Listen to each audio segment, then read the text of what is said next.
lysozyme. Correct.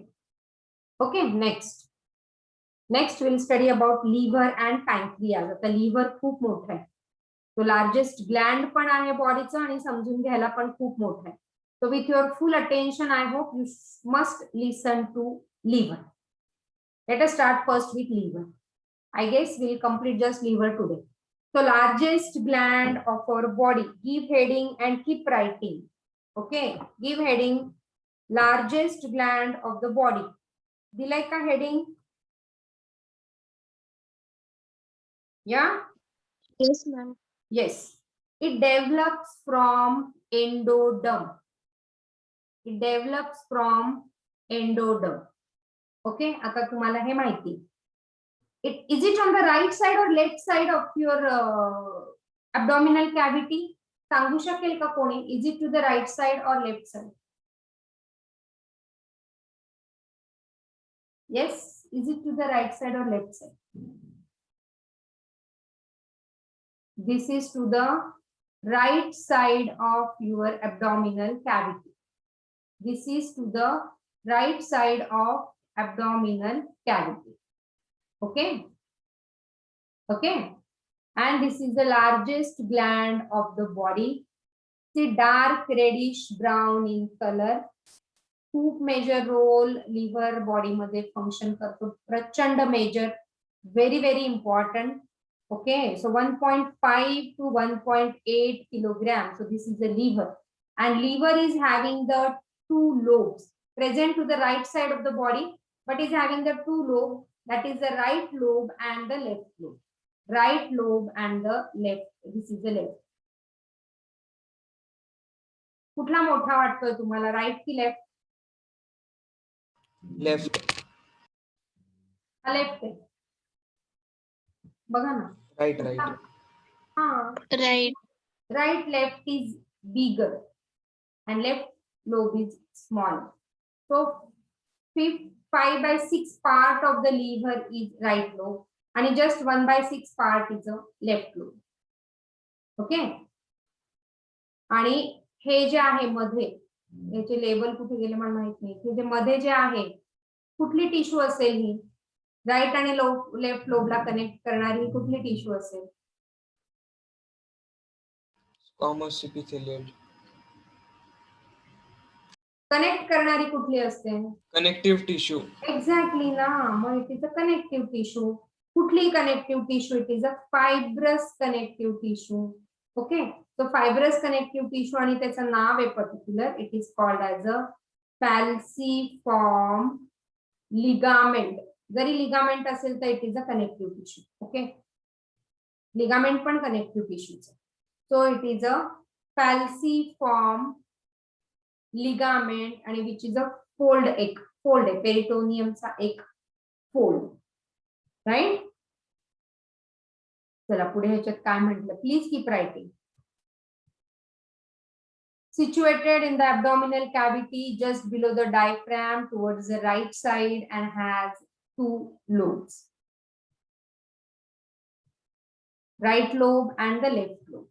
Okay, आता लिव्हरचा diagram बघा. Each liver lobe is formed by hexagonal hepatic lobule. हा जो hexagonal इथे दिसतोय, this hexagonal, this is called as a hepatic lobule. Okay, हा जो असा हेक्सागोनल आहे, दिस इज अ हिपॅटिक ग्लोब्यूल. आणि परत it is surrounded by a thin, म्हणजे असे खूप सारे हिपॅटिक लोब्यूल्स आहेत, असे खूप सारे हिपॅटिक लोब्यूल्स. ओके, आणि each hepatic lobule is surrounded, कारण इथे कनेक्शन पाहिजे एकमेकांशी. So here each hepatic lobule is surrounded by a thin connective tissue sheet and which is called as a Glison's capsule. हे खूप जास्त महत्वाचं आहे, ह्याच्यावर क्वेश्चन येतो ग्लिसॉन्स कॅप्सूल वर. तो तुमच्या एनसीईआरटी ने पण कुठेतरी म्हटलं असेल. Come on page number 260. The hepatic lobule are structural and functional unit. दिसतंय का? लास्ट पॅरेग्राफ बघा. Hepatic liver is the largest gland. मी पण माझं मार्कर लगेच शोधतीये. So you also mark. Hepatic lobules दिसतंय, largest weighing about 1.2 to 1.5, situated in abdominal cavity, just below the diaphragm, and it is have two lobes. Just below the diaphragm, right side करा, right side of the abdominal cavity. And त्याच्यावर पण questions येतात. Hepatic lobules are structural and functional unit of liver. So you get question on this. And each lobule is containing the hepatic cells. मी त्याच्याबद्दल बोलती आता hepatic cells, but it is covered by a tissue of thin connective tissue sheet called as a Glison's capsule. दिसलं तुम्हाला? NCERT मध्ये दिसलं का? Yes, ma'am. हा, so त्याला हायलाइट करून ठेवा. Glison's capsule खूप जास्त महत्वाचं. बघा, सो हा hepatic lobule आहे, and these hepatic lobules are the structural and functional unit of liver, containing hepatic cells arranged in the form of hepatic cord. तर आपण एक रफ डायग्राम काढायचा आहे. Are you ready with your pen, pencil, everything? Yes. So you Yes, can also ma'am. draw a diagram with me for this hepatic lobule or the hexagonal shape. मी इथे वरती diagram काढते. छोटासा एक diagram काढा. तुमचा म्हणजे तुम्हाला कळेल. ओके. किती जाते मला पेन? ओके. तो हे बघा, हेक्सागोनल एक सेल काढा. Use all your color pencil set. It is surrounded by the connective tissue sheet. सगळीकडे काढा green color. So this connective tissue sheet is what? Which capsule? Glison's capsule. Yes, so it is a, this connective tissue sheet is a Glison's capsule. Right? त्याच्यामध्ये there is a central vein. So this is a central vein, जिथे त्याला impure blood सगळं hepatic portal system मध्ये तो काम करेल. काय ते आपण बघू नंतर. तर फक्त आपल्याला काही काही गोष्टी समजून घ्यायच्या आहे. हे सेंट्रल व्हेन आहे इथे, आणि सगळे जे हिपॅटिक सेल्स आहेत ते असे कॉर्ड मध्ये अरेंज केलेले. So these are all the hepatic cell. Cord म्हणजे एका लाईन असे सरळ. ठीक आहे. सो हे जे सगळे आहे मी एकाच कॉर्डवर काढते. हे सगळे जे आहेत ते हिपॅटिक सेल्स.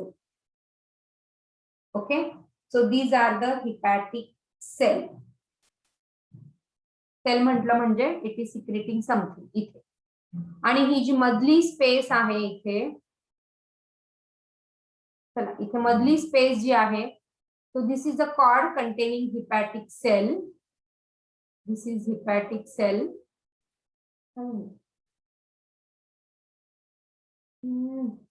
क्या हो गया? हाँ. So this is a hepatic cell and this is secreting the bile. बाईल लक्षात ठेवा, बाईलचा रोल पुढे सांगते. आणि हे जे मध्ये मध्ये जागा आहे, दिस त्याच्या मध्ये मध्ये जी जागा आहे, this is called as a sinusoids. This is called as a sinusoids. आणि ह्या सायन्यूसॉइड्स मध्ये आहे इथे, here there are the cells. This cells are called as a Kupffer cell. हा कूफर सेल खूप जास्त महत्वाचा. Kupffer sale. कूफर सेल काय करतो? आपण फॅगोसाइटोसिस जर तुम्हाला आठवत असेल मी बोलले होते, so this helps in the process of phagocytosis. हा कूफर सेल फक्त लिव्हर मध्ये फॅगोसाइटोसिस करणार. So these are the fixed phagocytic cell. Nervous tissue मधला पण एक फिक्स्ड फॅगोसाइटिक सेल आहे. कोणाला नाव आठवतंय त्याचं? फॉर्च्युनेटली आठवतंय? कूफर सेल इन लिव्हर, तो तिकडेच फॅगोसाइटोसिस करणार आहे. फिक्स्ड.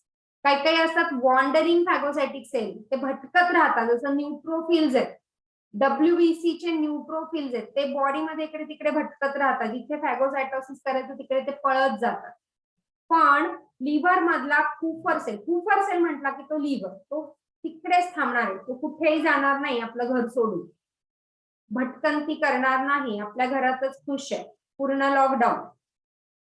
आणि नर्वस मधला जो आहे तो मायक्रोग्लियल सेल, ज्यावर क्वेश्चन येतात. मायक्रोग्लियल sale,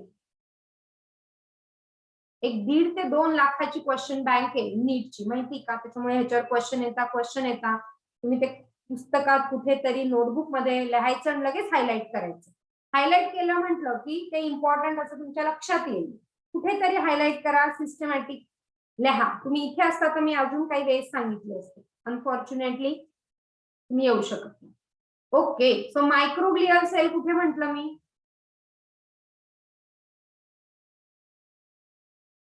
In the nervous. Yes, nervous tissue, brain मध्ये. मायक्रोग्लियल म्हणजे ब्रेन मध्ये ते लॉकडाऊन मध्ये आहे, ते ब्रेन सोडून कुठेच जाणार नाही. आणि न्यूट्रोफिलला लॉकडाऊनचा काहीच फरक पडत नाही, तरी तो भटकत राहतो सगळीकडे, पण तो मदत करतो. म्हणजे तो यू कॅन से पोलीस आहे, सगळीकडे त्याला जायला अलाउड आहे. ओके, आणि ह्यांना अलाउड नाही, यांनी तिथेच राहायचं त्यांच्या घरात, लॉकडाऊन कम्प्लीट. ओके, सो हा झाला. आणि इथे जे आहे एक सर्कल इथे काढून, इथे जर तुम्हाला दिसत असेल छोटस इथे. ओके, इथे एक हिपॅटिक ट्रायाड असतं, त्याच्यामध्ये हिपॅटिक पोर्टल व्हेन. या ट्रायाड मध्ये काय काय बघा, या ट्रायाडला जर मी थोडस इलॅबोरेट केलं, ओके, या ट्रायाड मध्ये जर आहे हिपॅटिक पोर्टल व्हेन, हिपॅटिक आर्टरी. आर्टरी काय करेल, शुद्ध रक्त तिकडे देईल. व्हेन काय करेल, अशुद्ध रक्त तिकडनं घेऊन येईल.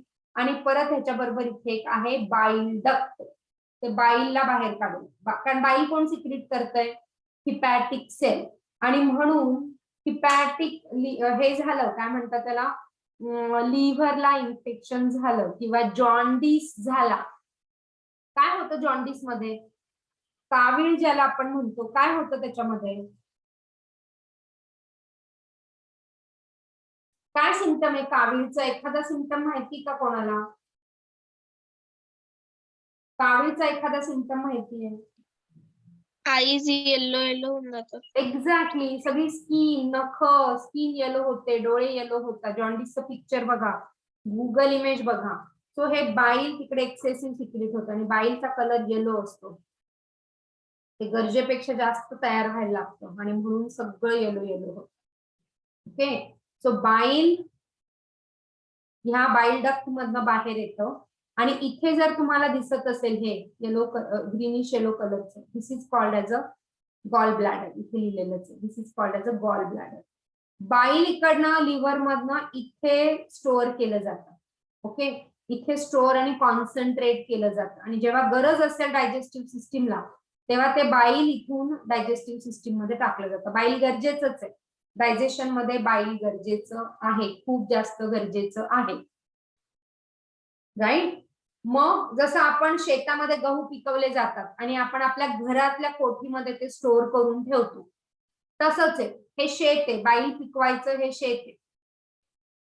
बाईल कुठे तयार होतं असा क्वेश्चन येतो. बाईल कुठे तयार होतं? हिपॅटिक सेल्स मध्ये, लिव्हरच्या हिपॅटिक सेल्स मध्ये. आणि ते स्टोअर कुठे केलं जातं? प्रश्न व्यवस्थित वाचायचा, काय म्हटलं येत असतं तुम्हाला उत्तर, वाचताना गडबड करतात. स्टोअर कुठे केलं जातं? गॉल ब्लॅडर मध्ये. तयार कुठे होतं? लिव्हर मध्ये. स्टोअर केलं जातं गॉल ब्लॅडर मध्ये. क्लिअर आहे का हे? ओके, सो इथे दिलंय बघा, bile is secreted by the hepatic cell. खालचा पॅरेग्राफ वाचा, 260, खालच्या 2-3 line. Bile is secreted by hepatic cell and pass through hepatic duct and stored and concentrated in thin muscular sac called as a gall bladder. तेवढ्या 4च line मी फक्त paragraph मधल्या आता शिकवलं. हे कळलंय का सगळ्यांना? तर हे असं स्ट्रक्चर आहे. कुफर सेलवर क्वेश्चन येतो, हिपॅटिक ट्रायड वर हा क्वेश्चन येतो, ग्लिसॉन कॅप्सूल वर क्वेश्चन येतो. So important. Yeah, clear to you? Yes, ma'am.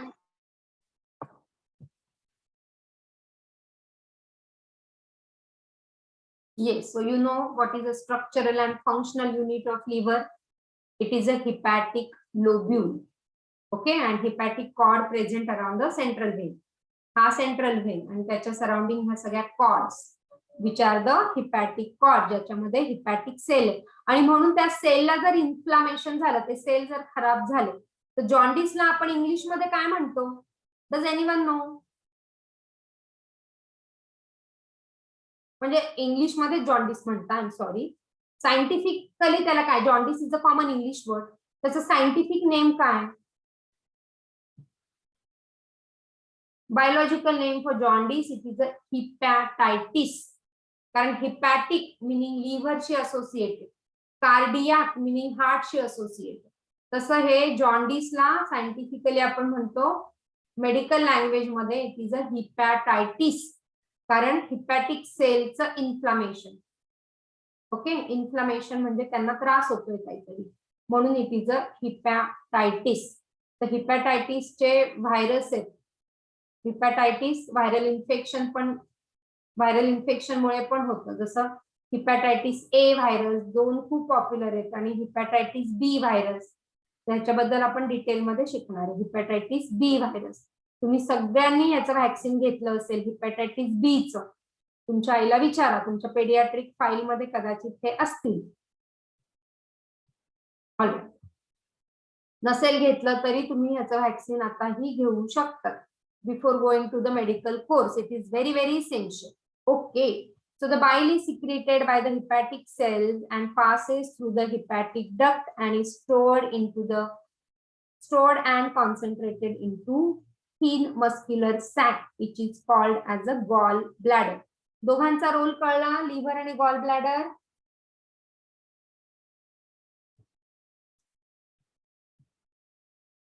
Okay, capsule. Hepatic lobule are structural. कितीदा एक एक गोष्ट रिपीट करते बघा, so that you should understand it particularly. So capsule, Glisson capsule. Okay, हा liver. Cells of liver produce bile juice and concentrated in gall bladder. Okay, आता ही diagram, it is given on page number 261. Refer to page number 261 NCERT. दिसला असाच असा diagram सगळ्यांना? Yes, इथे जो आहे तो लिव्हर आहे. ओके, आणि हा फक्त काय काढलं इथे, the duct system of liver, gall bladder and pancreas. ह्याला हेडिंग द्या, आणि ही डायग्राम मला पाहिजे तुमच्या नोटबुक मध्ये. द डक्ट सिस्टीम ऑफ, जसं हेडिंग तिथे दिलेलं आहे, लिव्हर, गॉल ब्लॅडर अँड पॅनक्रियास. खूप जास्त महत्वाचं. आता काय काय ह्याच्यामध्ये आहे ते नोट डाऊन करा, किंवा तुमच्या पुस्तकात हायलाइट करत चला आणि लिहित पण चला. चला बघा, the duct of gall bladder is called as a cystic duct. Highlight करा, याच्यावर क्वेश्चन आहे. The duct of gall bladder दिसतंय page number 260, last line. What is a cystic duct? Cystic duct is a duct of gall bladder. So हा duct, this duct is a cystic duct. Clear? Along with the common hepatic duct from liver, it forms a common bile duct. Common bile duct म्हणजे काय बघा, हा जो आहे this is a common bile duct. दिसतोय का सगळ्यांना? हा जो आहे कॉमन हिपॅटिक डक्ट, किंवा हा पुढचा हिपॅटिक पासून पण आलाय. हे बघा, हा जो झाला हा सिस्टिक डक्ट. ओके, हा जो डक्ट आहे कॉमन बाइल डक्ट, लिव्हर कडनं आलाय. मी जसं इथे काढला होता, हा इथे लिव्हर आहे, त्याचा हा राईट लोब मोठा आहे. तो राईट हिपॅटिक डक्ट आणि left hepatic duct. Hepatic meaning liver. हे डक्ट म्हणजे ट्यूब लाईक स्ट्रक्चर तिकडनं अराईज झाली, आणि हे दोघं इथे मिळतायत, आणि म्हणून it is a common bile duct. So this is a common hepatic duct और कॉमन बाइल डक्ट. सो दोन डक्ट इथे कळलेत का तुम्हाला? सिस्टिक डक्ट कुठून आला? डक्ट म्हणजे ट्यूब. सिस्टिक डक्ट कुठून आला? Gall bladder. Yes, cystic duct from gall bladder. Okay. आणि कॉमन बाईल डक्ट कुठून कुठून आला? त्याच्यावर क्वेश्चन येतात. 32% क्वेश्चन ऑन ह्युमन फिजिओलॉजी. त्याच्यातला पहिला टॉपिक आपण घेतलाय आज, घेतोय म्हणजे मागच्या आठवड्यापासून. कॉमन बाईल डक्ट कुठून आला?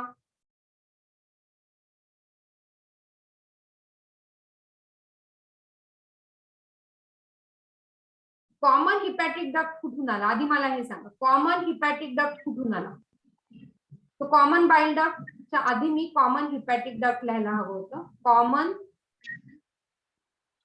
हिपॅटिक डक्ट मेन्शन करा, हे कळत नाही नंतर कन्फ्युजन होतं.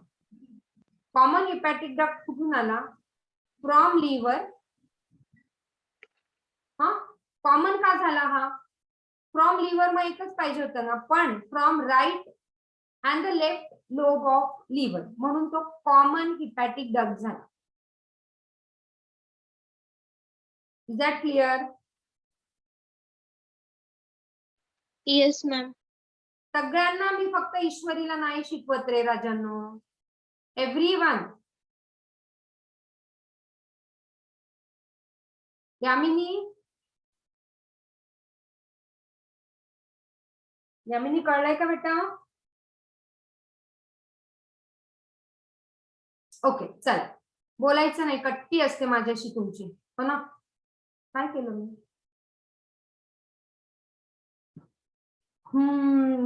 मीच काहीतरी गडबड करते तुमच्याशी बोलताना. कुठे गेलं?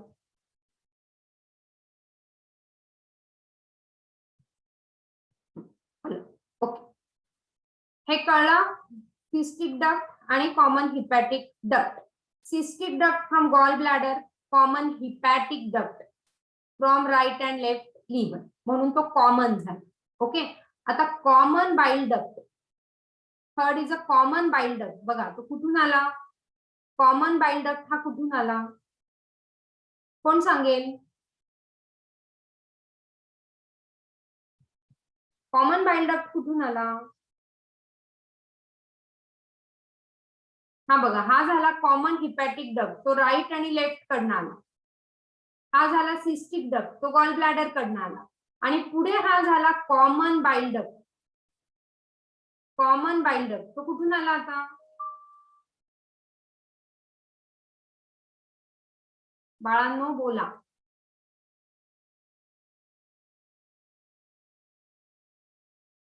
अजून तर पुढे खूप डक्ट सांगायचे, कारण तो टॉपिकच तुमच्या ह्याच्यात दिला.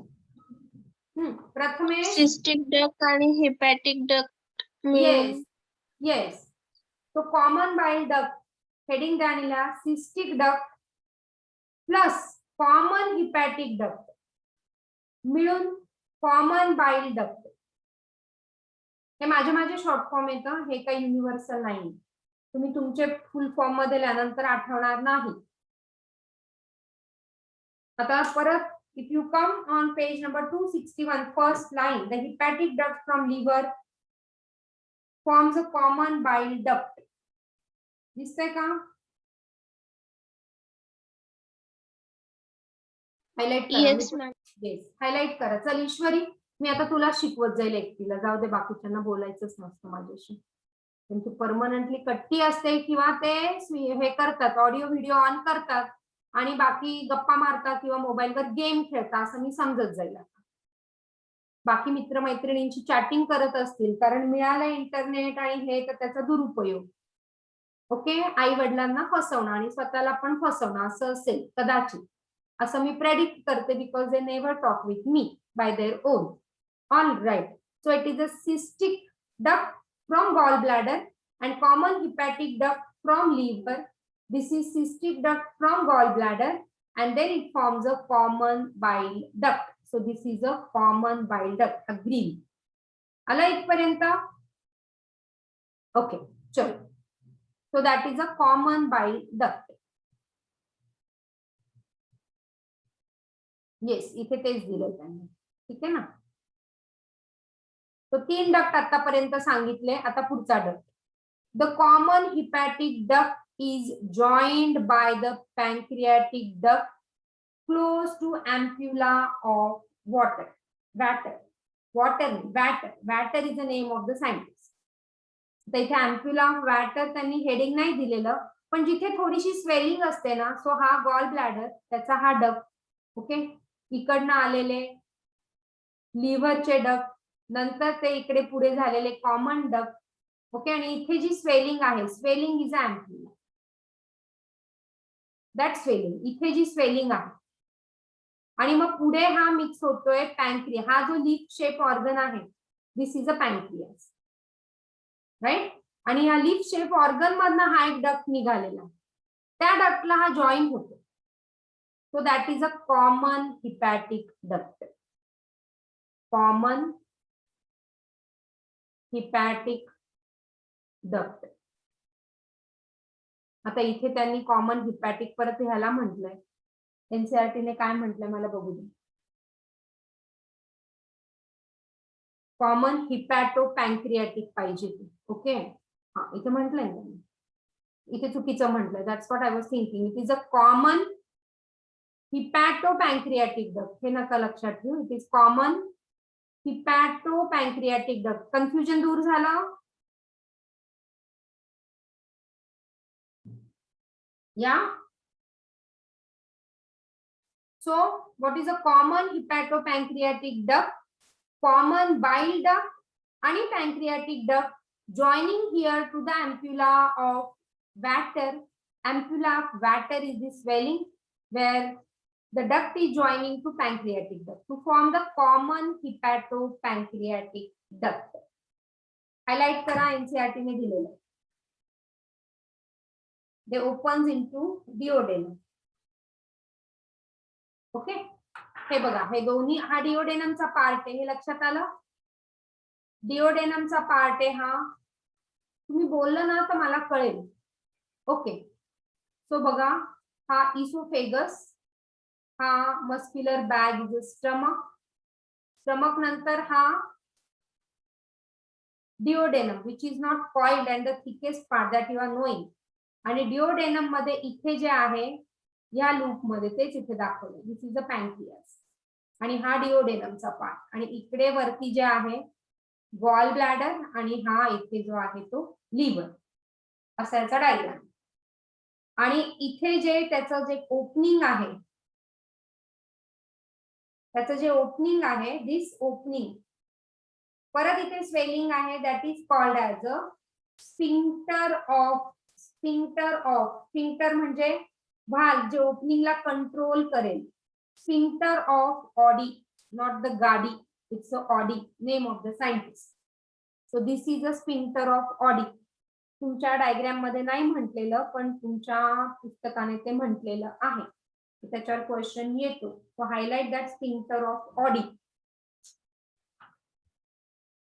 कळले का हे सगळे?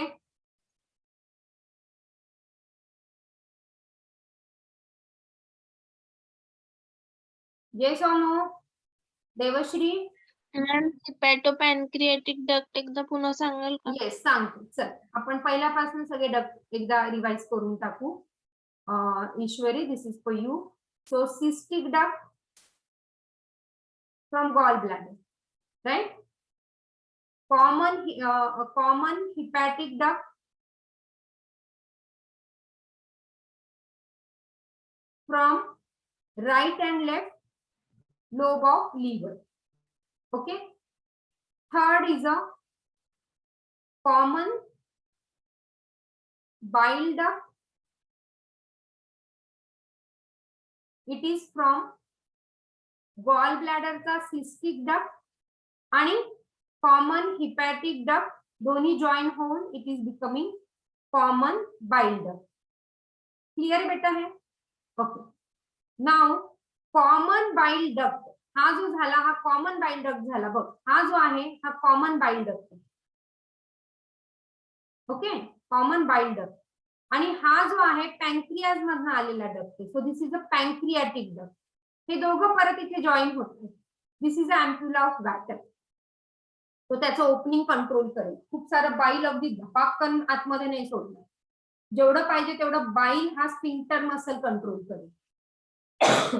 आणि म्हणून ते दोघं इथे जॉईन होत आहे. So that is the fourth is a common hepatopancreatic duct. Okay, so this is the common hepatopancreatic duct. Is that clear, Ishwari? Yes, ma'am. आणि परत ते सगळं धपाकन डिओडेनम मध्ये नाही टाकलं, तर सगळ्यांचं सिक्रेशन फायनली इथे डिओडेनम मध्ये, तिथे परत स्फिंक्टर दिलेला आहे. Okay, and that sphincter is called as what? That sphincter is called as,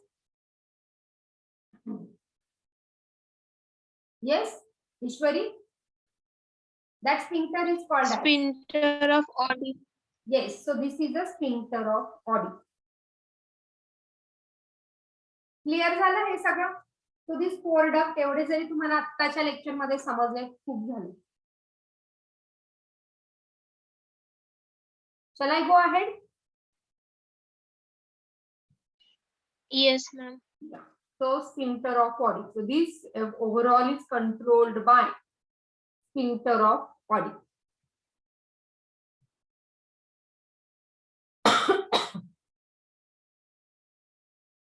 Okay. So pancreatic duct and common bowel duct unite to form the ampulla of Vater. जिथे unite होतं तिथे थोडं swelling होतं आणि that is a ampulla of water. Vater, not water, Vater. चला आता functions of liver जेवढे लिहिता येईल तेवढे लिहा. I am not going to say anything, you keep writing. Liver is a chief organ of detoxification. Detoxification म्हणजे काय? कुठलं पण टॉक्सिन आतमध्ये गेलं की त्याला न्यूट्रलाइज करायचं. हेल्दी कंडिशन मध्ये मी म्हणते. मग टॉक्सिनने पण बरीच लोक मरतात, तर त्याचा डोस किती गेलाय? ओके, जसं काही टॉक्सिन घेऊन सुसाईड करतात, सुसाइडल अटेम्प्ट, त्याचा डोस जर खूप गेला असेल तर लिव्हर तिकडे काही करू शकत नाही. पण जर छोटस काहीतरी टॉक्सिन गेलं असेल बॉडीमध्ये तर मग देन फूड बरोबरच, तर तिथे ते डिटॉक्सिफाय केलं जातं. लिहित चला. Liver acts as a thermoregulatory organ. 5 function करू, पुढचे 5 उद्या करू. थर्मोरेग्युलेटरी म्हणजे काय?